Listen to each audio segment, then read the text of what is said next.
Oração, né, é algo que move o mundo. E nós vamos falar desse tema.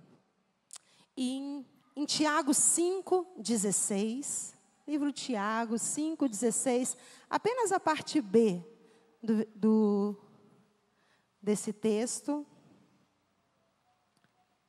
diz assim: muito pode, por sua eficácia, a súplica do justo. Repete comigo. Muito pode, por sua eficácia, a súplica do justo. Amém? É um fato que Deus é soberano. Isso é indiscutível. É indiscutível que a soberania dele controla todas as coisas. É indiscutível que a sua vontade prevalece sobre todas as coisas. É indiscutível a gente dizer que tudo é feito e foi feito e será administrado pela vontade desse Deus. Mas, entretanto, tem algo que Deus, pela sua infinita misericórdia, decide agir através das nossas orações. Sabe, Ele é soberano, Ele é tremendo, Ele é dono de todo o poder, de toda a glória, de toda a majestade, mas Ele nos deu isso, esse privilégio de orarmos e vermos os milagres acontecendo, de orarmos e nos aproximarmos mais dEle. E tem pessoas a quem diz que a oração não muda nada, porque tudo já foi escrito, não muda nada. Não é o que a Bíblia diz para nós. Deus muda circunstâncias através da oração. Deus transforma pessoas. Deus me transformou, te transformou através de oração. De pessoas que se dobraram o joelho, de pessoas que se deram, de oraram por você, clamaram para que você estivesse aqui. Quantos livramentos que você não teve durante a sua caminhada, porque foi o Senhor que te livrou. E Deus, Ele restaura filhos através das orações. Deus traz avivamento à sua igreja através das orações. Deus visita nossos corações através das orações. A oração não é para a pessoa forte. Não é para a pessoa que está forte. A oração é para os fracos. Sabe por quê? Porque a oração testifica o quanto somos dependentes de uma vida de oração. Quando nós nos dobramos os nossos joelhos, e quando nós colocamos nossas vidas em oração, nós estamos dizendo ao mundo que nós não temos nada em nós, se não for a presença do Senhor, se não for a onipotência dEle, se Ele não estiver sobre nós. E vemos isso na Bíblia, e podemos provar, porque a palavra de Deus ela é viva.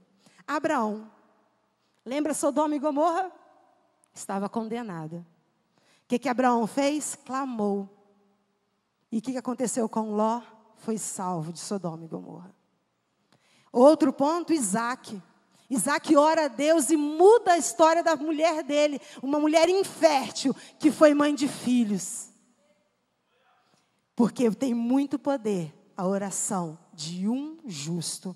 Jacó já tinha feito todo o seu trajeto, já tinha visto os céus abertos, Jacó já havia sido enganado, Jacó já havia tido filhos, e Jacó quando volta, lá no vale de Jaboque, ali em oração, em misericórdia do Senhor, Deus muda a vida dele com 97 anos, muda toda a história, porque quando ele sai daquele lugar, ele sai como alguém totalmente destruído, alguém totalmente que a gente olha desprezível.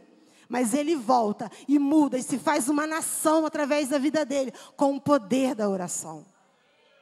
E a gente vê também que Moisés, lembra quando o povo, ele pisa na bola? E Deus fala, Moisés, vou destruir todos e vou fazer uma nação através de você. Já era a decisão do nosso Deus. E Moisés fala, risque o meu nome, se o Senhor não livrar esse povo. Lembre que o Senhor tem uma aliança com esse povo, que vão pensar que o Senhor tirou eles de lá para morrer nas suas mãos. E Deus, através da oração de Moisés, muda a história de Israel. Deus tira a impunidade de Israel através da oração de um homem. Às vezes você pode estar pensando, mas eles não merecem eu clamar, mas a minha família não merece que eu pague preço em oração por eles, porque eles não querem.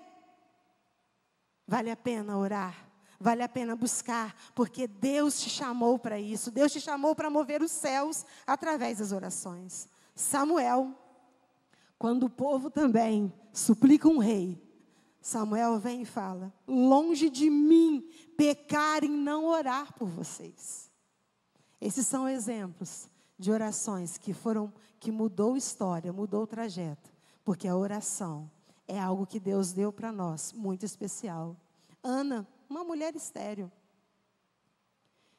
que estava sendo, afligida por Penina, que estava sendo incompreendida pelo seu pastor Eli, que estava sendo desencorajada pelo seu esposo. Não sou eu mais importante que muitos filhos, Ana? Fazendo com que ela desistisse de sonhos. E às vezes as pessoas, elas querem fazer com que você desista dos seus sonhos. E o que o Senhor fez a ela? Deus deu o filho para ela. E Samuel foi quem foi. É indiscutível o que um clamor não pode fazer na vida de alguém. Ezequias, orando ao Senhor, já tinha uma sentença. Entra o profeta lá, fala: Ezequias, põe a tua casa em ordem, certamente morrerás. E o profeta dá as costas e vai embora.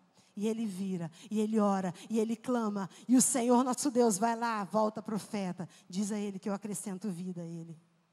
Deus muda, não há diagnóstico que Deus não possa mudar. Não há sentença que o nosso Deus não seja capaz de fazer mudar através de um coração contrito a Ele.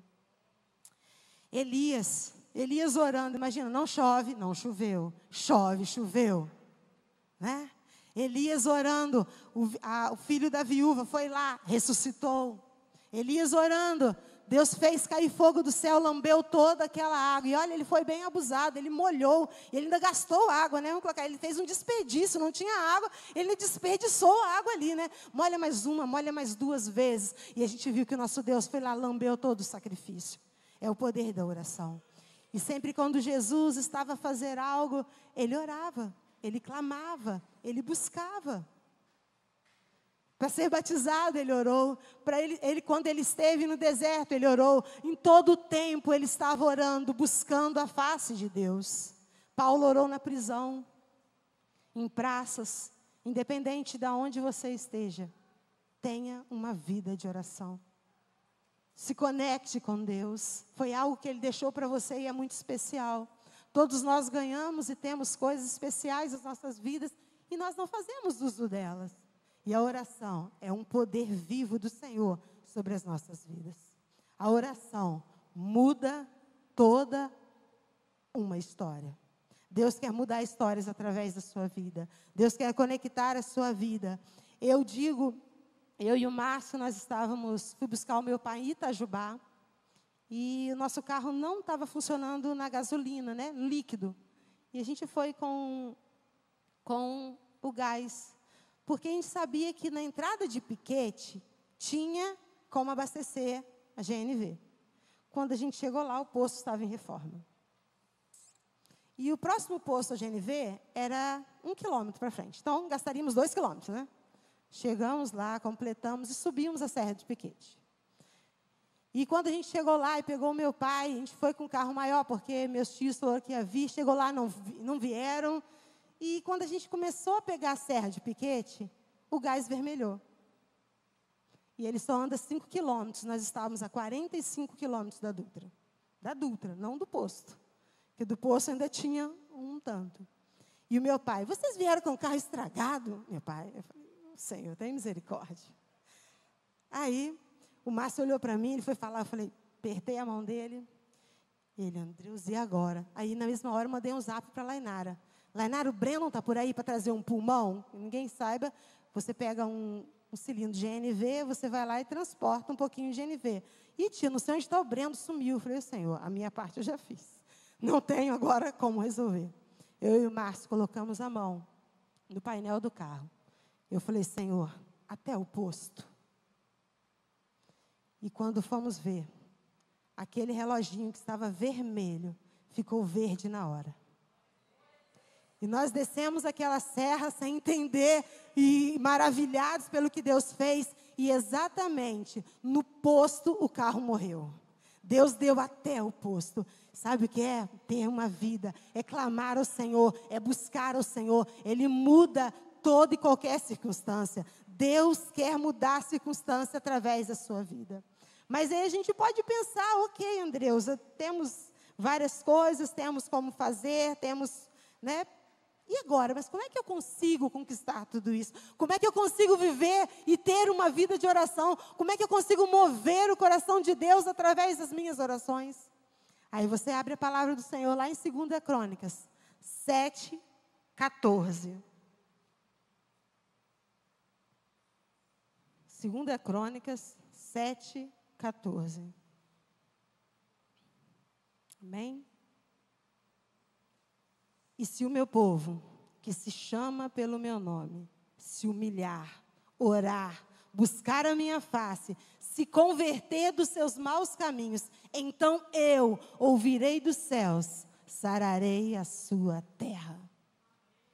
Irmãos, você sabe o que é ser chamado pelo nome, pelo próprio Deus? É uma lembrança que não deveria ser esquecida por nós. É fundamental entender que Deus confia, sabe, uma missão para quem Ele conhece, para quem Ele tem intimidade, para quem compreende o que é ser filho amado do Pai. Se o meu povo que se chama pelo meu nome, você é chamado, você é escolhido, você tem nome diante do teu Deus. E às vezes isso para você não é nada, você queria ser conhecido por qualquer um. Por qualquer pessoa que tenha condições ou não tenha, mas você é conhecido pelo teu Deus. Como ter uma oração eficaz se eu não tomo isso na minha vida, se eu não tomo isso diante da minha vida, se eu não busco isso para mim, se isso não faz parte de um avivamento real na minha vida? Reconhecer que o próprio Deus me escolheu lá no ventre da minha mãe, me escolheu antes da fundação do mundo. Então Deus só dá missão para alguém que Ele conhece e que Ele sabe que pode executar. E olha, conhecer esse Deus é algo que você, é um relacionamento que você busca, que continuidade, que você entende. Você é raça eleita, você é povo escolhido pelo Senhor. E quando a gente olha isso, e você pensa assim, eu pesquisei um pouquinho sobre trigo e joio. Ok? Como é que eu, leiga, posso diferenciar, vou entrar na lavoura, o que é trigo e o que é joio? Se você perguntar a quem cultiva, ele pode dizer. Pelas pesquisas que eu fiz, você reconhece o trigo, você separa o trigo do joio quando vem o vento. Em forte vento, o trigo se prostra. Quer ver as suas orações serem atendidas? É quando você vê dificuldade, você se prostra diante do Deus que pode resolver. O joio não, o joio ele é firme, ele é rígido, ele não abre mão. O joio ele se acha. Agora o trigo não, o trigo se prostra diante de Deus. E uma das outras diferenças é quando você vai arrancar um trigo. É fácil de se arrancar. O joio não. Quando Deus te muda de algum lugar, quando Deus te permite, tira de um lugar para colocar um outro, quando Deus vem e muda a sua história, quando Deus faz algo, você tem que se prostrar e entender que você é trigo nas mãos dEle e que Ele quer te usar, e que Ele quer te manejar, e Ele quer fazer algo extraordinário na sua vida.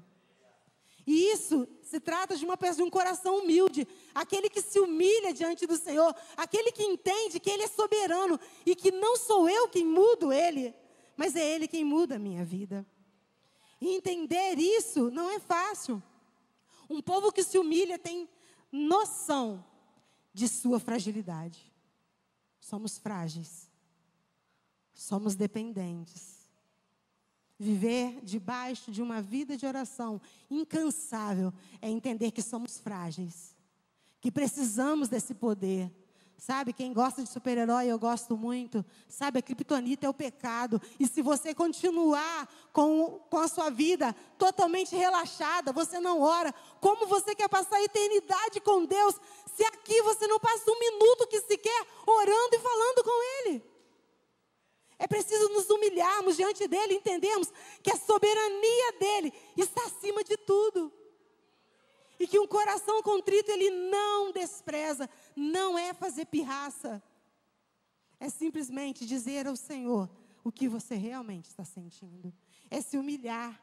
Não adianta você ter todos os recursos do mundo, toda a tecnologia do mundo. Isso para Deus não importa. E nós temos que entender isso. Sabe o que importa para o Senhor? É quando nós nos debruçamos diante dEle, em oração, e dissemos: Pai, eu não consigo. Pai, eu preciso de um milagre sobre a minha vida. Pai, eu quero viver o extraordinário que o Senhor tem. Eu quero viver o sobrenatural do Senhor. Eu quero realmente ter uma vida de intimidade com o Senhor. Mas precisamos nos humilharmos. Se humilhar é esvaziar de orgulho. E sabe, quando você faz isso, você tira todo o seu orgulho e você mostra para o Senhor a sua dependência dEle. Quando você está prostrado, Deus está trabalhando. Quando você está em comunhão com Ele, em oração a Ele, Ele está cuidando dos seus, da sua casa, da sua família. Não adianta nós tentarmos, trabalharmos e batalharmos com as nossas mãos. Trabalhamos com uma vida de oração. É um exercício de quebrantamento. A oração é isso. É um exercício de quebrantamento. Você vai clamar, você vai buscar, você vai orar, você vai clamar, você vai jejuar, você vai falar com o Senhor em tempo, em fora de tempo, a todo instante. Você vai estar em clamor ao Senhor na sua vida. Aí sabe o que acontece? O seu coração se quebranta e você consegue sentir a presença de Deus. Quando nós nos esvaziamos de nós, a presença de Deus entra em nós. Sabe qual a diferença de Saul para Davi? É que Davi se preocupou com a presença. Quando Samuel chega para Davi, quando Samuel chega para Saul e vira e fala para ele: Saul, você fez tudo errado. Vou te retirar. Deus vai retirar a presença dele da sua vida. Não tire o meu trono. Não tire o meu trono. Ele estava se preocupando com a posição que ele estava ocupando. Não tire o meu trono. Mas quando Natan chega para Davi, fala: Davi, você pisou na bola. Davi, você errou. Ele que me tire tudo, mas que não me tire a presença do Senhor. Quando entendermos que a presença de Deus vale muito mais nas nossas vidas, aí quando nós orarmos, veremos sim o céu se abrindo. Quando nós clamarmos, quando nós buscarmos, as nossas causas serão atendidas. Precisamos viver coisas extraordinárias, mas precisamos de nos humilharmos e entender que a presença dEle, ela é mais forte, ela é real, ela é necessária para a sua vida.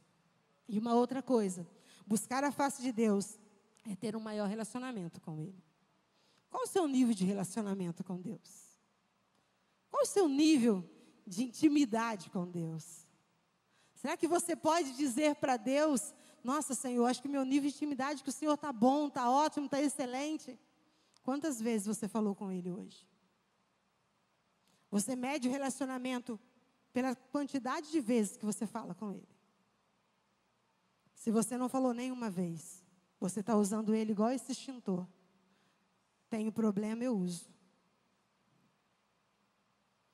Se acontecer algo, eu vou pegar e vou usar. Você deixa Ele quietinho como um amuleto, e Ele não é amuleto. Uma vida de oração, uma vida de relacionamento com Deus, é uma vida contínua. É qualquer coisa que vai acontecer na sua vida, você vai e fala com Ele. É falar com seu pai mesmo, ser realmente um fofoqueiro. Senhor, eu estou doendo, vai até Ele. Ele não se importa de te ouvir, Ele não se importa de te atender. Ele rasgou um véu para que você tivesse isso. Mas você despreza, nós desprezamos esse contato, esse relacionamento. Nós bloqueamos Deus no WhatsApp. Nós bloqueamos o Senhor em nossas ações. É necessário, Porque se você olhar Jeremias 29, 12 e 13 diz: então vocês clamarão a mim, virão orar a mim e me acharão quando me buscares de todo o teu coração. Você precisa clamar a esse Deus. Você precisa buscar esse Deus. Você precisa dizer para Ele onde dói. Você diz para todo mundo. Uma vida de oração é isso. Você diz para todo mundo, mas não diz para quem pode resolver o seu problema. Você conta para todo mundo e Ele está ali, quer passar o dia com você. Ele quer ali te dar instruções. Ele quer ali te dizer, te dar colo quando você precisa. Mas você não se relaciona com Ele.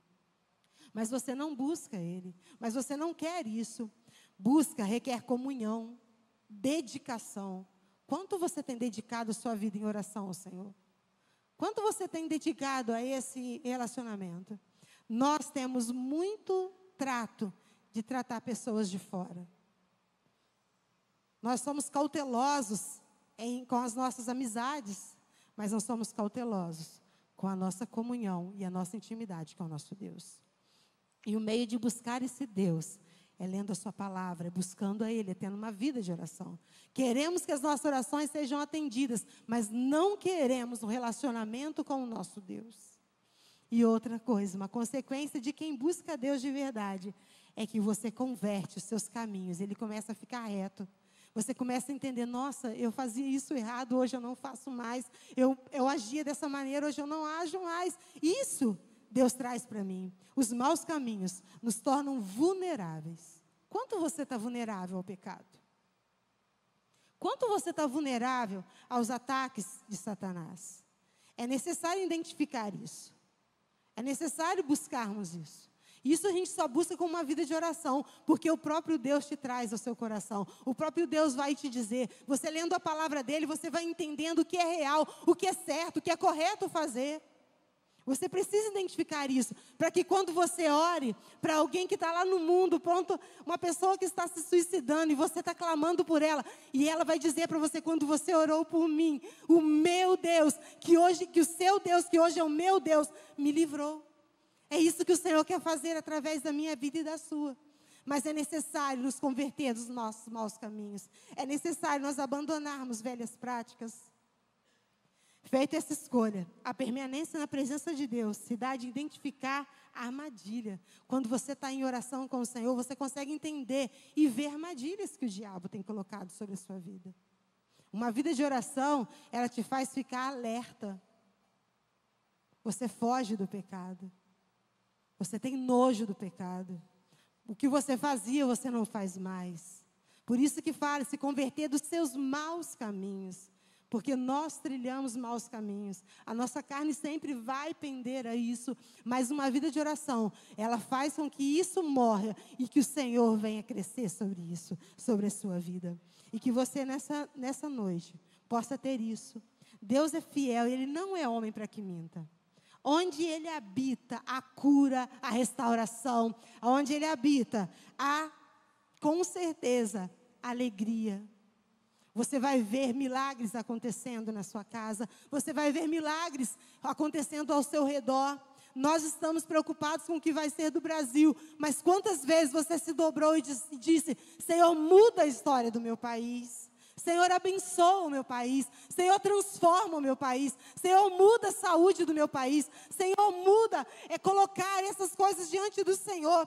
Porque o nosso Deus é um Deus que quer fazer isso na sua vida. E para que a gente conclua, para que haja eficácia em nossas orações, precisamos ser justos. Precisamos buscar isso. Precisamos realmente andar em seu caminho. O Deus que muda, transforma e cura, está hoje nessa noite aqui.